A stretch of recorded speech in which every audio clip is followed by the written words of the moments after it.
Hi everyone and welcome along to another edition of the Celtic View Cult Heroes podcast, where each week we sit down with a former Celt to look back on their career in the green and white. This week we are joined by this man that you can see. He's played for the likes of Notts County, Derby County, Aston Villa, Everton, Sheffield Wednesday, among other clubs. And of course, what we're interested in is his time in Glasgow with Celtic, scoring some crucial goals to seal league titles and cups. It's none other than Tommy Johnson. Tommy, how are we? Good afternoon, Ryan. That's the longest intro I've ever had in my life. Oh, I mean, it's some career though when you look back on it like that, the clubs you've played for, the moments you've had. Definitely. I think I was speaking yesterday to someone and on about playing in the past and all that, and when you start your career you don't realize how long it's going to last. Injuries, getting released by clubs, not being good enough, but I was fortunate to play for 19 years, so a few injuries on the way, but managed to get to the magic number of 35. So as I said, if you'd said at 16 how long your career going to be and where you're going to play and all that, and you would have snapped the hands off. And I managed to get through to retirement age, shall we say, for footballers. Brilliant. Well, there's so much we want to get into. Before we're going to get into the career, I'm just interested in what you're up to just now. Where are you based? What are you doing? I'm still in Nottingham. Moved here when I retired. I work for the IFA, Northern Ireland Football Association. I'm coach educator, so I do the B licence, A licences for coaches. And I'm with the senior team. I'm one of the assistant coaches for Ian Barraclough in the senior team. So we actually meet up on Sunday for a couple of games, Luxembourg and Hungary. So yeah, very, very busy at the minute, Ryan, which is good. Yeah, well, thank you for taking out the time when you're so busy to chat to us. Let's get right into it. Let's go through the career. You started off at Notts County, you moved to Derby, then on to Villa, but obviously it's that period at Celtic that we are really interested in. So to begin with, I'm just interested to find out how the move came about to Celtic. You were at Villa before you joined, playing for a Premier League team they were flying high at that time as well. So how did the move come around and why did you make the decision to join Celtic? Yeah, as you said, I was flying at Villa, enjoying myself, and I think Derby had come in for us a few weeks before, and Rangers apparently had come in for us as well, which didn't materialise, which was godsend. And I was sat at home, I'd been to training, and the gaffer, Brian Little, who I had a great relationship with, rang us up, and he says, "I need to see you." And I thought, "Oh no, what have I done now? I haven't done anything wrong. I've been all right." So I went round to his house, and just because he lived about 20 minutes away, and we just sat talking, and he just, because we had a very, very good relationship, and we still do, he said, "Celtic have been on, Tommy Burns has rang us." Actually, I think Tommy Burns had rang him the night before at about 1 o'clock in the morning. I found out later on, and so I just sat with a gaffer, and he was telling us, he said, "Celtic, we've accepted a bid if you want to go, blah, blah, blah, it's up to you." And yeah, I didn't have to think twice about it, to be honest, Ryan. You know, there's only probably a few clubs I would have went to, and once Celtic came in for us, I just wanted to get on a flight up the road, and that was it. I sat with Tommy, the gaffer, for it must have been 2 or 3 hours in the changing room while my agent was sorting out the financial side of it, and we were just talking. He was just talking about the club and obviously the history and the players he had and what he wanted to do and his philosophy and all that and tactics, which was brilliant. You know, I was just sat there in awe of him. He was just so enthusiastic, you know, and that was before I even signed. You know, just, you know, I wanted to sign straight away then. The financials got sorted like that, to be honest, and then that was it. I just signed, got myself back down the road. I think it was Easter weekend, and had the weekend back down here, and then flew back up, and then that was it. Yeah. It took a while, to be fair. I think from the first time that I spoke to Brian Little at his house, I think I don't think they could agree a fee or whatever. So it took a while, but once I got the go ahead, the rest of it was quite simple, to be honest.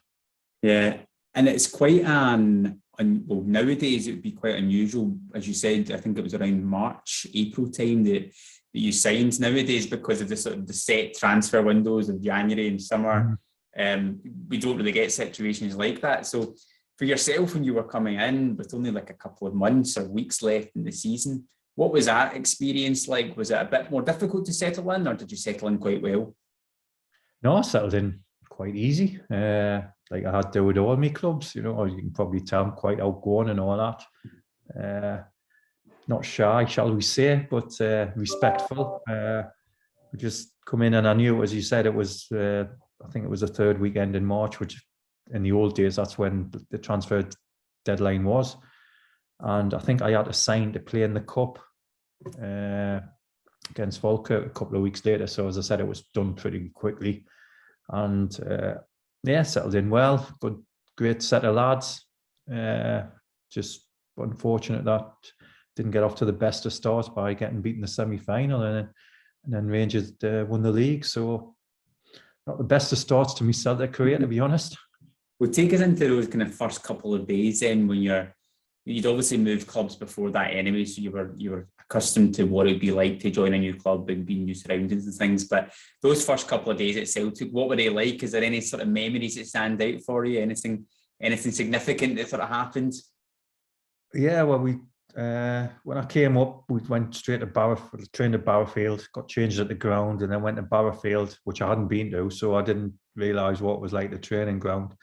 And I was talking to Peter Grant on the training ground, and I went to Grant. I says, "So, I take it this is a temporary training ground?" I says, "Where's the proper one? Or where's the new one?" And he went, "No, this is it." And I went, "Oh, all right." So that took some getting used to, but it was still great. The facilities were all right, the pitches were good, but I thought the size of the club, I thought the training ground might have been a bit better, but that didn't matter. At the end of the day, we just train on grass, don't we? So, and that was it. But first few days, as I said, the lads make you feel welcome. It was a great bunch. You know, Malky was there, Malky Mackay, Simon Donnelly, Stubbsy, Morton. It was a good dressing room. Brian McLaughlin, you know, Tosh McKinley. Great set of lads, and settled in pretty quickly. Yeah, some big characters there, Tommy. Was there anyone in that sort of pack that was a bit of the joker amongst them when you were sort of joining? Anyone trying to play any tricks on you or anything? No, they were quite all right, to be honest. I got chucked in the corner, right in the top of the dressing room, which was all right. I think I got changed next to, Phil O'Donnell was next to us, and then Simon Donnelly. Jackie was across the way with Stubbsy. So, yeah, Jackie was a bit of a joke in the time I was there. But Tosh especially, yeah, he was a bit of a lad as well. Yeah. Was he well dressed back then as well, Tosh, when he was coming in? He is an absolute, the smartest man I've ever met in my life. He is. I don't know if he's still wearing his big knots in his ties, but yeah, Tosh is up there. Smart as a carrot he was. So for yourself, you're a striker. You're coming into this team to come in and score goals. You look at the list of strikers we had at that time as well. We had the likes of Cadete and Canio and Donnelly, and I think Van Hooijdonk there at that time as well. There's a list of sort of big strikers as well. So how did you feel coming into that environment and trying to sort of make your own mark and make yourself the number 9 at the club? No, I think it's whenever you go anywhere, Ryan, to be honest, it's always a challenge. Doesn't matter how much money clubs have paid for you. There's always going to be competition for places. I think Pierre had just gone to Forest, actually. But George and Paolo, when I signed, there was eruptions going on about what was going on with their contracts, and they possibly were going to be leaving at the end of the season, which effectively did. So, no, there was no pressure on us, shall we say. You know, I'd gone for big money before. All I wanted to do was play, hopefully score goals and get the crowd on your side and win trophies and play in Europe. And there was no probably better place to do that than out at Celtic. Yeah, I mean, you said it was a no-brainer when the club came in for you. So when you then get that first experience of sort of setting foot in Celtic Park and playing in front of that crowd, talk us through that experience. Did it kind of live up to your expectations before you signed? Oh, definitely, because you know what, obviously the rivalry with Rangers as well, but the crowd, I think the ground to the, as you come out the tunnel, the left behind the goal to the left hadn't been built, you know, so it was just they were just starting work on that. But you know, I'm just looking at your back scene behind you there, the backdrop, and you can see the ground, and you know, there's no better place to be when there's 60,000 there. Sometimes being for blood, but 95% of the time they were fantastic. And you know, wherever you go in the world, wherever you go, there's always Celtic fans there, and obviously seeing how you're getting on, and always respectful and willing, and just want to talk about Celtic. Yeah. I mean, as you said, you came in, we unfortunately didn't win the league title that season, but I'm just interested to know what it was like to work under Tommy Burns for that short period you were with him, because he then left in the summer. He's obviously somebody at this football club which is so well respected for everything that he's done. So I wonder if you just have any good Tommy Burns stories at all, or any good memories of working with him. The gaffer was brilliant, as I said. I've already mentioned from the first couple of hours that I was at the club, and the intensity of his training and the enthusiasm of him, along with Billy Stark and Frank Connor, they were brilliant. I just loved working with him. And to be fair, I couldn't believe when he left the club. I think it was about 4 weeks after I'd signed. You know, I made the biggest decision in my life, and then the club decided to get rid of the man who's actually who signed us and wanted us as players. So I was a bit I was, oh my God, what have I done here? Yeah. Yeah, the gaffer was class, you know, and you're right, everybody who speaks about him says exactly the same thing. So enthusiastic, Celtic through and through. Great family as well, Rosemary and the kids, absolutely brilliant. Made me feel so welcome when I first come up to Glasgow, and obviously it was so sad when he passed away a few years ago. Yeah, definitely. So I mean, going into that next season then, in that summer, as you said, the manager that's brought you in's left, so a new manager comes in. So for yourself, that man is Wim Jansen. Are you feeling like you've got something to prove now because the new manager's come in and you're only just in the door yourself? Definitely. I think we all had, you know. The club decided to go down the route of a foreign manager, which worked a treat. I wouldn't say after the first couple of games, to be honest, because we got beat, didn't we? But what can I say about Wim? God bless, you know. I know he passed away a few weeks ago, and it was so sad. He stopped 10 in a row. End of the day. What can I say on a personal level? I didn't actually play much, did I? So it wasn't the best time in my Celtic career, to be perfectly honest. But I wasn't one to, you know, get down. Obviously, I'm very, very disappointed that I wasn't playing and all that. But we just had to. We had such a good squad. I think Lambo wrote a book about the inner sanctum or whatever. We had such a good squad and such a good dressing room. A bit factious at times, you know. I think it's been well documented about. I've been preferred to the foreign lads and all that, and it got a bit feisty in training between the foreigners and the Brits, shall we say? But in the end, he was spot on with his training and his tactics, and you know, after the initial 2 games, done fantastically well for us. And as I said, stopped 10 in a row, which was an unbelievable achievement. Because with the time when Wim came in that summer, I think he was the first foreign manager in Celtic's history. So there were a lot of question marks, particularly given the significance of that season to stop the 10 as well. When Wim came in that summer period, he obviously enhanced the squad, brought in the likes of Henrik Larsson's, different people like that as well. We ended up getting sort of Paul Lambert's in as well. Was there a confidence in the squad in that summer period that we could go on and stop the 10, or was there also a bit of concern that there was so much change happening as well that could take time to sort of adjust? I think a bit of both, but Ryan, what you've got with footballers, and you just get on with it. It doesn't matter, you know. God knows how many managers. I had about 7 or 8 at Celtic.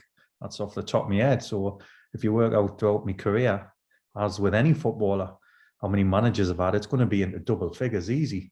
So you, as footballers, you get on with it and you just want to try and impress the manager.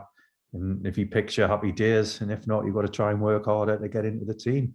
But we did bring a lot of players in during that summer. And obviously, Wim had his own philosophy of the way he wanted to play. And the players that he brought in all fitted into that system. I mean, I kind of asked this to everybody that had the chance to play with Henrik Larsson, just given the fact he's such a legend at this football club as well. But particularly when you were there when he first came in, could you tell immediately that this guy's special? Oh, definitely. Henrik, what a player. You know, he is one of the best I've ever played with. I think if you said to most of the players who played with him, they'll say exactly the same. It was, apart from his mistake in the first game, I think, at Hibs. But apart from that, everything he done in training, you know, he's just, the variety of the goals he scored was unbelievable. Left foot, right foot. And for someone not so tall, that unbelievable spring, you know, to win headers and all that. And you just look at his career, what he's done. Unbelievable player. And as I said, he probably is the best I've ever played with, yeah. Yeah. I wonder how many people, Celtic fans, after that Hibs game were thinking 7 years later, I think I got that one wrong. Well, yeah, they all would have, wouldn't they? But we all make mistakes, don't we? Just Henrik made that one and give a goal away. But as I said, we've all made mistakes. So I think he made up for it though, didn't he? I think he did. I think we'll let him away with it, yeah. I mean, that season, as we kind of spoke about, was so significant. We stopped at 10 in a row in May, beating St Johnstone. But for yourself, as you said, you didn't have as much of an influence in the team in terms of your appearances on the park. So come the end of the season, was there mixed emotions for yourself, or did you still feel as part of the squad? Oh, not at all. No, brilliant. Well, I think I was sub one day. I think there was loads of injuries and suspensions. And I was sub, and then I came on, and that's when I done my knee, wasn't it? So, God, that just summed up that season for me, to be perfectly honest. But no, if you look at the celebrations, I think I was in hospital 3 days before, after my knee operation, and then never felt any animosity towards the lads, to the gaffer, to the staff, or the club, or anything like that, because you're part of the Celtic family, and you just wanted us to do well. And as I said, if you look at the celebrations, I'm right amongst it, because there's no better feeling than winning a league, and especially in that fashion as well on the last day. Yeah. What was the party like in the days after that? Was it quite a big event? Can't remember. I was going to say, your stories are broadcastable, but if you can't remember, then that's fine. That makes it easy. Well, it was probably loads and loads of drink involved, which was the culture in them days, wasn't it? Yeah. So no, definitely. No, I think we just went straight out. I'm still in my suit. I was in my suit, so I think the lads were going straight to Portugal, I think, play friendly. Obviously, I couldn't go because of my knee injury, so I just probably celebrated. We all celebrated on the Saturday night without a shadow of a doubt, you know. And then I think the lads went away on the Sunday or the Monday to play in the friendly in Portugal. Who set that up? Who set the friendly? I don't know. Yeah. Oh, who's decided that? Well, I know a few of them, but a bit worse for we're getting on the plane. Oh, I can imagine. At least that game didn't mean anything anyway, that's for sure. I mean, when we go on from there, again, you're in a situation where going into the next season, Wim leaves this time, and Dr. Joe Vengelos comes in as well. So again, for yourself, something to prove, I suppose, for all of the players when a manager changes again. Same again, you're back to square one. But the thing with me at that time, I was just recovering from my knee injury, so I think I wasn't back fit till the February time. So, you know, it was just a case of rehabilitation for myself, and then supporting the lads every week, you know, and training, and then for the games at the weekend. I think I managed to get back, as I said, in the February time, and things weren't going too well again in the league. And unfortunately, I think after that season, Dr. Joe left as well. So, I mean, that 99-2000 season, yeah, you go out on loan to Everton, you then come back from that, and you actually really start to sort of kick on your time when Dalglish as a manager, start getting back playing again more regularly and scoring a lot of goals. What was it about Kenny that he saw in you to bring you back into the side, and how did you enjoy working under him? I loved working under Kenny. Obviously, when John Barnes left, it was great for me personally. You know, I was delighted to see him go. Kenny took over and brought Tommy back, which was great. And as you said, got back in the team, just enjoying me football again after having such a long time out with injuries and not being involved in the first team. So it was just great to be playing football again. We got to the cup final, beat Aberdeen. Me and Vidar scored. So yeah, it was an enjoyable time. Yeah. As I said, just get back playing football, injury free, and enjoying me football again, which is all I ever wanted to do, Ryan, from day one. You know, play football, enjoy it. I could have left it numerous occasions, not just when the Everton deal came up, but I had to get away then because it was an absolute nightmare. It was a horrible time in my career, and as I said, I just needed to get away. And I could have went a few more times, but I think deep down I wanted to prove to not prove to myself, but prove to the fans that I could actually play football and score goals. Yes, I know I had a lot of injuries, but when fit and playing, you know, I think touch wood, I've done all right, you know what I mean? But it was just a good time to be playing again and enjoying it. Yeah, I mean, we'll get to that cup final, Tommy. I want to go in a bit more depth about that, but just in terms of Kenny, you're a striker.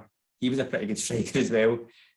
I mean, did you get a chance to learn quite a lot from? What's that like for you as a striker? He used to just come out. He could whack a ball into the net, put it that way. But then, you know, he obviously knows how good he was. He was brilliant. What a player! You know, you're watching the old when he was at Liverpool, the European Cup finals, and he's the same as well. Enthusiastic, you know, just wanted to do well, and it was unbelievable him bringing Tommy back in. It was a masterstroke, I think. You know, legend of the club, ex-manager. You know, just give us a lift. Just give us a lift, and we had a good run towards the end of the season. Did Kenny get into the five-a-sides and things like that? Did he still show off his skills every now and then? You could tell he's got very, very skillful. I can't remember last night, Ryan. I mean, like, God knows how many years ago it is now. But he's different class. He was good. He was good to work for. Yeah. So as you mentioned yourself as well, one of the big moments in that season, the big moment for yourself in your Celtic career, is that League Cup final against Aberdeen, which we win 2-0. Which was our first trophy in a couple of seasons as well. So for yourself, did you know prior to the match for a while that you were going to be playing, or when did you find out you were going to be playing in that cup final? Good question. I can't remember. I think the week before I got cramp and they left us out of a game, and I don't know if it was on the morning of the game or the day before that I was playing, but I didn't know I'd be playing, to be perfectly honest. I think the lads the week before had won, so there's that old adage of, never change a winning team. But no, I was fortunate enough to be playing and start in my first cup final, so delighted with that. And obviously knew what it was like because we'd won the League Cup down south with Villa, and going to a full Hampden and getting the victory. I think Vidar scored in the first half and then I scored in the second half, so it was delighted to score, and obviously main thing was to win the trophy. Yeah, and you said about wanting to stay at the club because you wanted to prove not just to yourself but to the supporters that you could play for the club and could score goals. So when you're going into a big cup final like that, are you thinking to yourself, right, I'm a striker, this is the perfect time to show the fans and to show everybody what I'm capable of? Yeah, I never doubted myself. That obviously seen something in us to pay a lot of money for us. So it was, you're just excited to get onto the pitch. And the thing was with Celtic, we're always going to create chances, and you'd like to think, hopefully, if I did get a few chances, I'd stick one of them away. I think throughout my career, I've scored probably the more difficult chances that I've had than the easy ones. So now when it was on my right foot, if I remember. Yeah, and I think big Mark Viduka had played us in, so I managed to just put it wide of the keeper and it went in. yeah. Some of them go wide, some of them go in, Ryan. I'm just thankful it went in. That sort of moment when you score in a cup final, and like that's probably so many people's dreams. That'd be a dream for myself as well. So for yourself, when you're in that situation, does it feel different scoring in cup finals to sort of your ordinary league goals? Oh no, I loved scoring. You've seen me celebrations. Might be the last goal you ever score. That was my theory. So if I'm scoring, I'm going to enjoy it. And whoever else scores, I was exactly the same. You know, I was always first over to congratulate them. As I said, it might be the last ones you ever score, but no, in a cup final, obviously, it is special. Even more special when you win, which is the main thing. Yeah. So again, we get to the end of that season. Manager change again. I mean, I don't know what it was about you at Celtic, but managers changing every summer. I mean, this time though, it's Martin O'Neill that comes in. He was obviously a big name in England with what he was doing with Leicester and as a player as well. So what was it like when he came into the club during that summer period? Oh, brilliant. Yeah, I was obviously gutted that Kenny and Tommy didn't get the job because, as I mentioned before, you know, I was playing in a steady side, and you know, I was back to enjoying it. And then the gaffer come in, he back to square one. You'd like to think he knew about this because I was down in England, and he'd done so well at his previous clubs, including Leicester. And I think from the first day, the respect that he had from all the players was second to none. His man management style is brilliant. He had good coaching staff with Steve Walford and John Robertson, so he had people who he could trust. He didn't come up to the training ground much, but when he did, you know, not at the start, shall we say, he let Wally and Robbo get on with it. But when he did, he just had that aura about him. He was. It was an absolute pleasure to work with him, you know, and I was fortunate enough as well when he got the Nottingham Forest job that he took me in as head of recruitment. So that it was an honour to play for him and to work for him as well.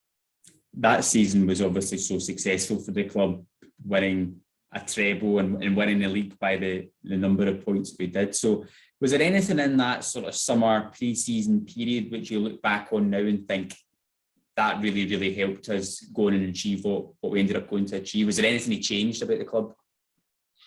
No, he brought signings in like Sutty, Tomo, Hughes.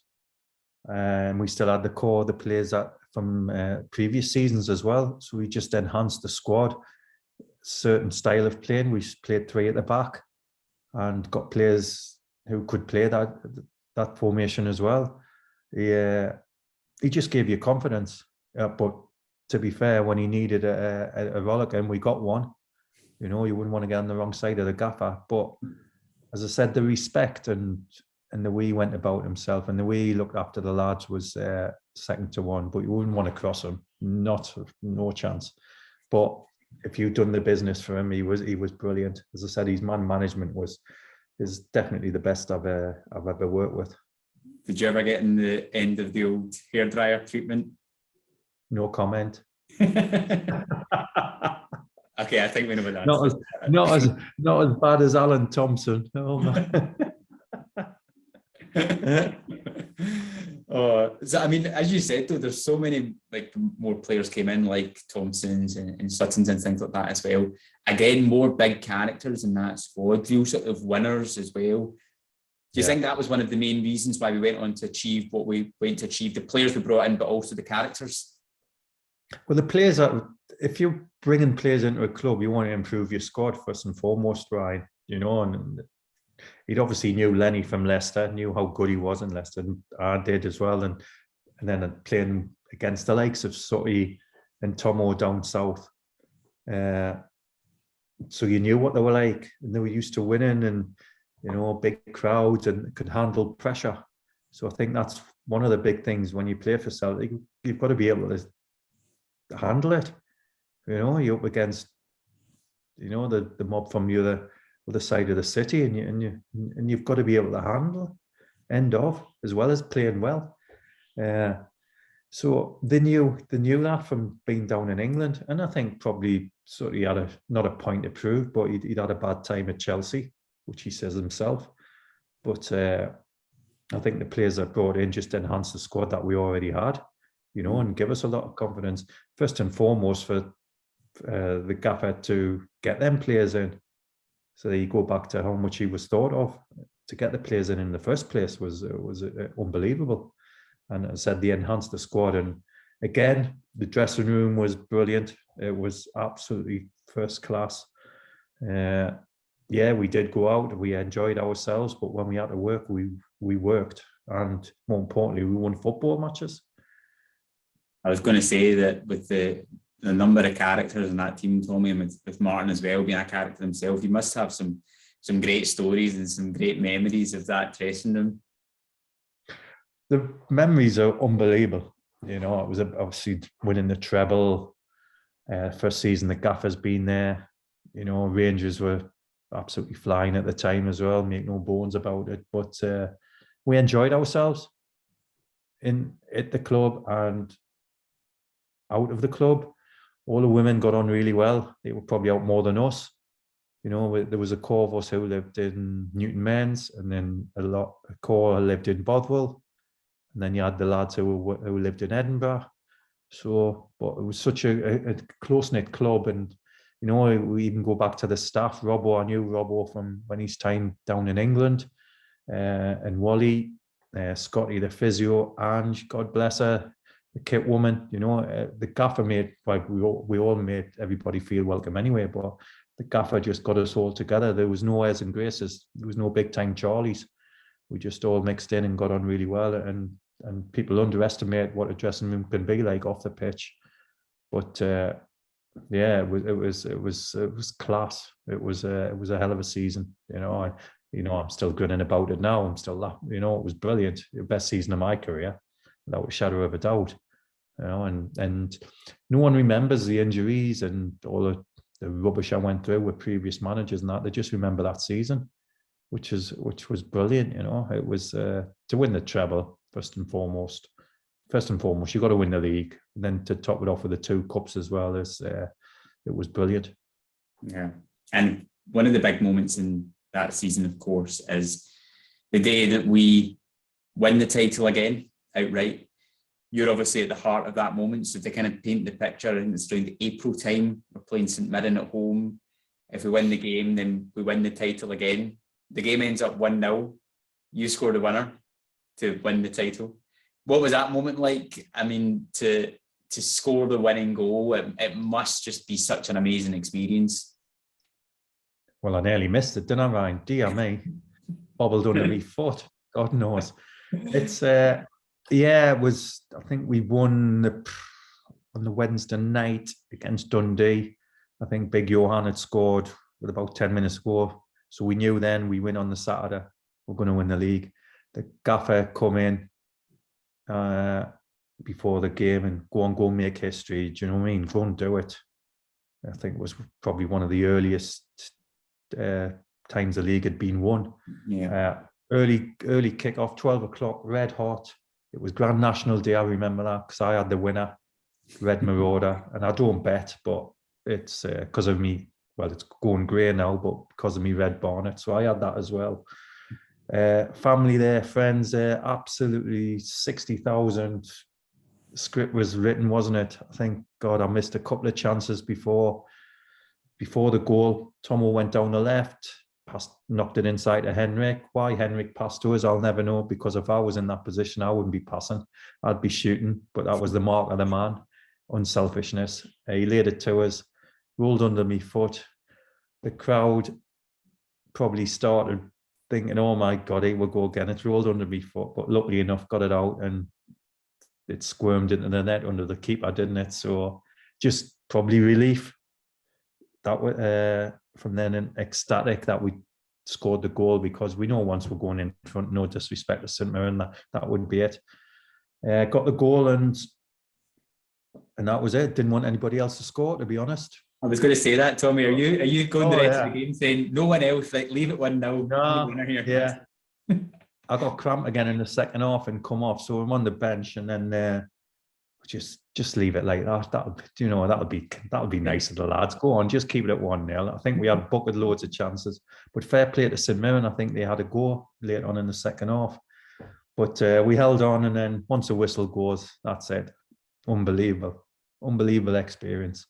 I've won things in the past, trophies, playoff finals, but that was something special that day. It was, and then we had obviously everything had calmed down. We watched the Grand National, and then we all had dinners at night, Celtic supporters clubs dinners, which we didn't know we were going to win the league that day. So I was down in Ayrshire with Neil Lennon, and say Johan was somewhere, Stubbsy was somewhere, Jackie.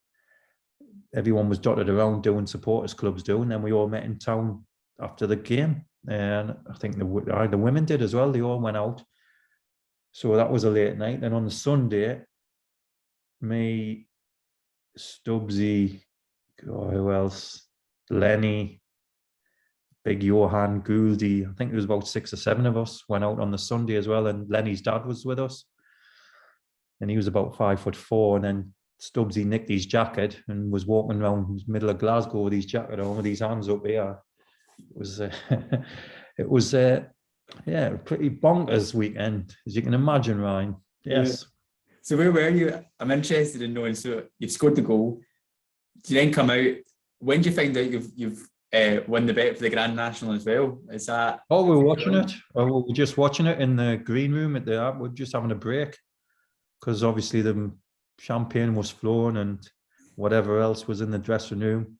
Interviews, seeing everyone, family and friends, doing the lap of honour, fans and all that. Everybody's outside. And then I think whatever time the Grand National was, so we're just watching that, won that, and then got ourselves home and changed to go down to Ayrshire. Oh, what a day! Which we were pretty absolutely out of box by then, to be fair. Oh, quite a day. I mean, you can't write better scripts than that, better Saturdays anyway. I hope you got a round in with your wins anyway. It was one of the better Saturdays of my life, must admit. And then, to top off that season as well, the last game of the season, we go on to lift the Scottish Cup. You're involved in that as well, coming off of the bench. I mean, that just must have been to win all 3 competitions. I mean, just kind of put that into words, that achievement of being able to do that. You can't, Ryan. It's making history. I think it was years and years since it had been done, and we made history at the time. And fair play to the lads the last few years, winning the treble, unbelievable. To win the league's hard enough. And then to win the Scottish Cup's hard enough, and then win the League Cup's hard enough. But then you do it all in one season, and at that time as well, because Rangers, as I said, Rangers were a good team. It was fantastic. But as I said, I've just mentioned it there, to do the treble. Wow.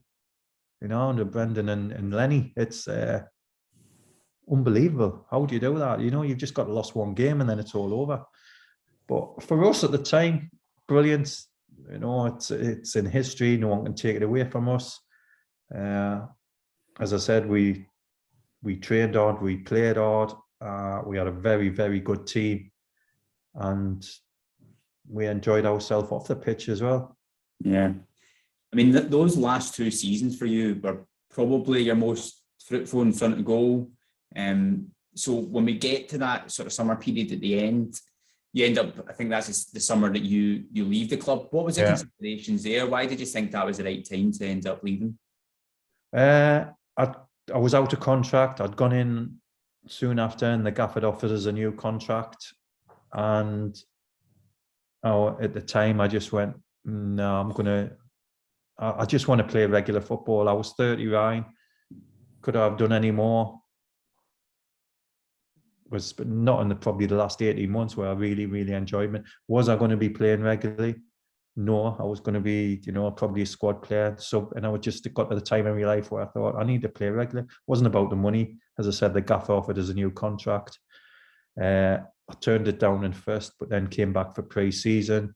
I'd done me pre-season, and I just thought, you know what? No, I need to move on. I just wanted to play regular at my time of my life and career. Don't get me wrong, I loved a lot of my time at Celtic, and obviously I mentioned the John Barnes scenario and the injuries, which obviously it's going to get you down. But as I said, I didn't want to leave Celtic being a failure. Hopefully I didn't. That's the way I think about it, and especially that season proved it. But I just wanted to play football. It was nothing to do with a club, and then the gaffer signed John Hartson, I think the day I left as well. So you look and you've got not three of the best strikers in Scotland. You've got probably three of the best strikers who could play in England. You've got Sutty, Henrik, and the Hart. So before you even look there, I'm fourth choice. So two of them have got to get injured before I play. And as I said, just at my time of life and career, I just wanted to play football, and that was the reason I left. And was it the right decision? Yeah, it was. I said I was 30. I just won the treble. What are you going to do after that? Well, I know that's it. If you're going to sign off, your last goal was a goal to win the title again, and you sign off in a treble. So there's no better way to end your time as a Celtic player and move on to pastures new. Just before we finish up, Tommy, I just want to go through some quick fire questions with you. I think you might know the answer to a couple of them, but if you need to repeat yourself again, that is absolutely fine. So first of all, I just want to know what your favourite goal would be as a Celtic player. Favourite goal? Well, obviously the one against St Mirren. God knows how it went in, to be fair. I said worst touch in the world. I've never had the best touch anyway. So for Celtic, definitely it's that one for what it meant. Obviously, it's not the best goal I've ever scored, but just what it meant. And as I said, I didn't want anybody else to score, being a bit selfish that day. Don't blame you. Sorry, lads. The second one, favourite game, but I'm going to split this into two. So, like your favourite game in terms of your performance, and also just a favourite game that you were part of as well. One of the favourite games was I think it would have been the Dundee game. I know it was tense on the Wednesday before, because we knew if we won, and then we played on the Saturday to beat St Mirren. So that was one of the favourite ones. I didn't play that many, did I? 30 odd games? You scored some hat-tricks, no? The what?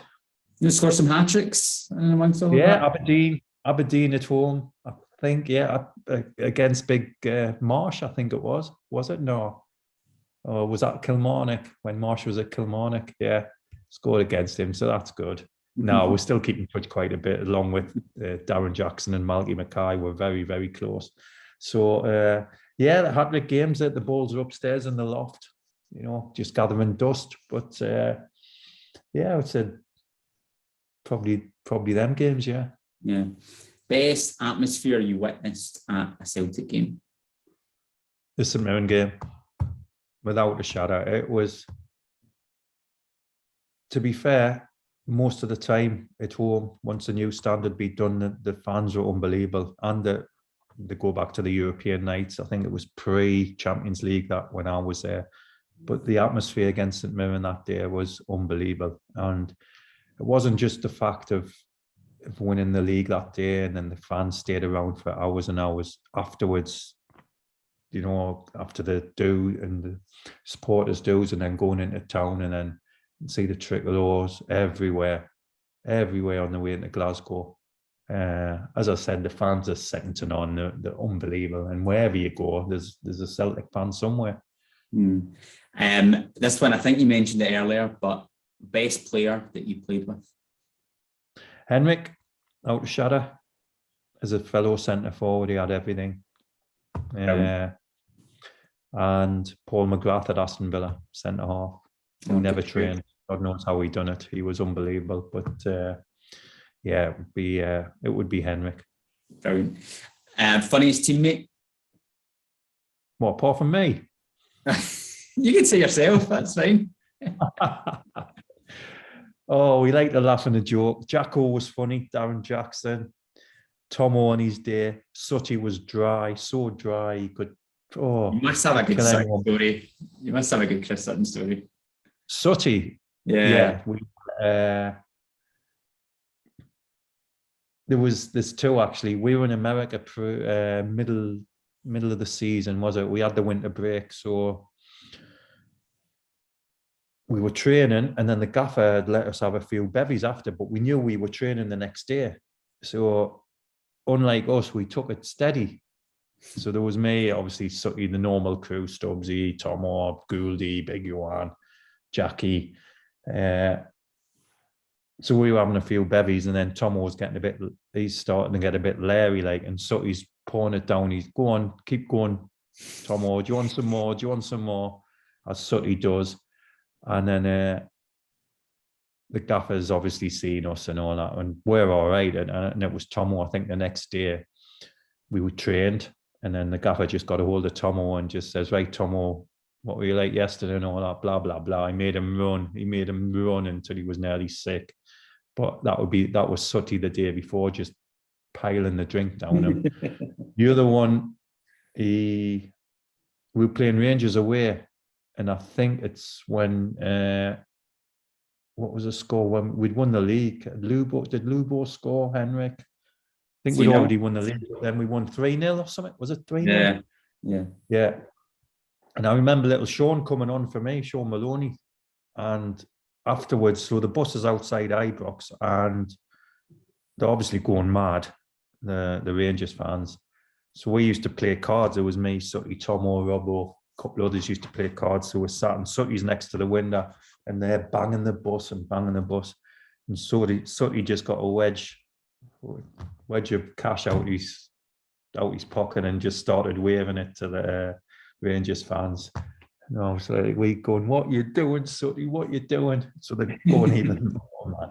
But as everybody knows now, you know what he's like. He doesn't care what anybody else thinks, even in his media career now. You can see what he's like, but deep down, heart of gold, would do anything for you. He's got to get to know you, and if he likes you and you get on with him, he's no problem at all. But he could kill you with one line. He could, yeah. Superb. And finally, Tommy, if you were just to look back in your Celtic career and the moments that you had, how would you reflect on it? Oh, mixed, isn't it? Mixed. You know, injuries, massive. Not being wanted to play more. As I said, I could have left a few times, but wanted to dig in and just probably prove that I could score goals and play football, you know, for one of the biggest clubs in the world. And as I said, absolute privilege and honour to play for Celtic. As I mentioned, we were such a big, happy family. Everybody got on, and fans were fantastic. And as we've mentioned, it ended on a high. You know, as if I'm going to go out on a high, and to win the treble and then score the goal that to win the league was, you know, no one can take it away from you. It's a fantastic feeling, and you know, it was in the history books as that we done the treble. So would I have changed anything? Not at all. Just the injuries. You know, you can't. You know, don't have any regrets. No, you can't change what happened. You know, I got the injuries for a reason. Managers didn't like me for a reason. Managers do like you for a reason. Just so happens that it turned out all right in the end. And yeah, for the majority of me 4.5 years there was fantastic, and a great city to live, a great place to live. Brilliant. I mean, you certainly left your mark as a person and a player with some big goals as well. So certainly some memories that Celtic fans look back on extremely fondly, Tommy. So thank you so much for joining us. I really enjoyed going back through those moments, and I hope you did as well.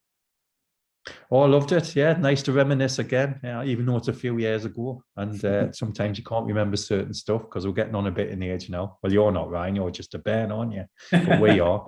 So, no, it was great reliving it. And thanks for having us on. Appreciate it.